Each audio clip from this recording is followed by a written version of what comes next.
Trees ask nothing.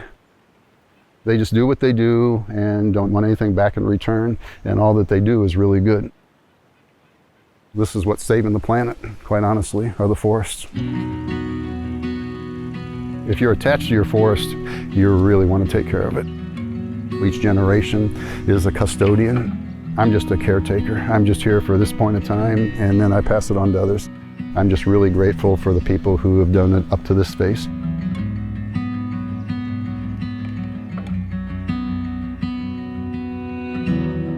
Our forests here in Indiana, over 90% of them are owned by private individuals, each of them making decisions based on their own life and their own needs. But our forests in Indiana are also beautiful, complex systems that require a deep understanding of science and ecology to do what's right for them.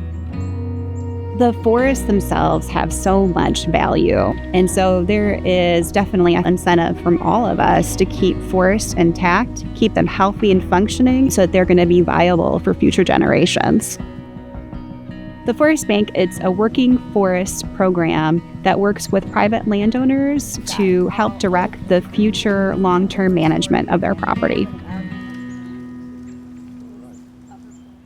My name is Rick Schrimper. I currently own 40 acres here in Brown County, Indiana.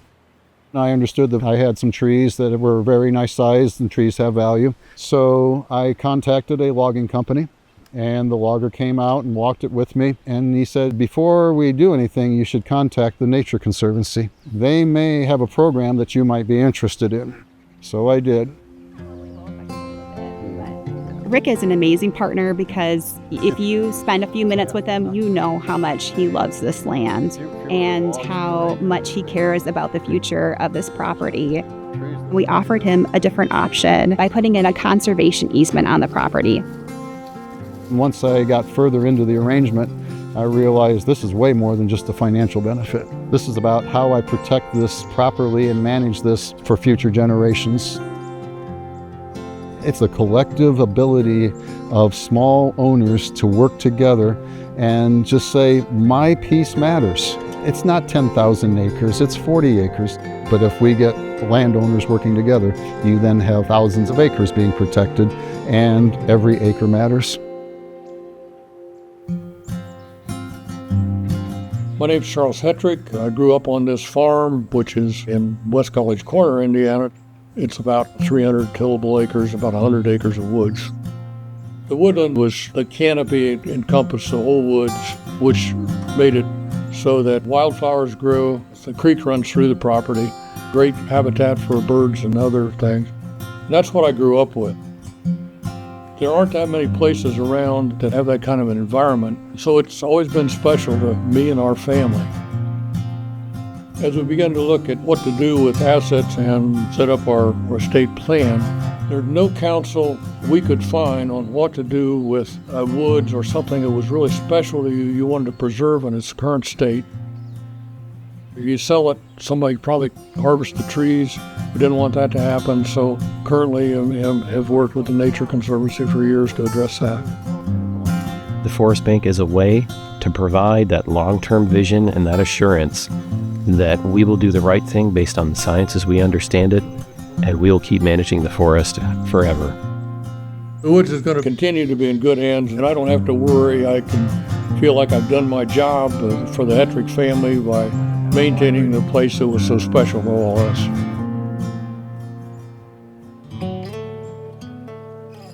The Forest Bank sought to solve three big problems. People making decisions based out of a financial need right now, them worrying about what the next generation was going to decide to do with their land and their forest after they were gone. And finally, we wanted to create a way to manage our forests for rare and declining species and habitat types. This is Wallow Hollow Woods. It's an outstanding example of oak woodland management. It's a property owned by the Nature Conservancy and managed through the Forest Bank. We need to manage the forests that we have to recreate the disturbances that aren't happening on the landscape anymore and fix the problems that we're dealing with today. We don't have large fires running across the landscape anymore, so we should use prescribed fire to recreate them. We have invasive species, and we need to work to remove them from the landscape. growing those oak forests sustains biodiversity and keeps our forests and our planet healthy.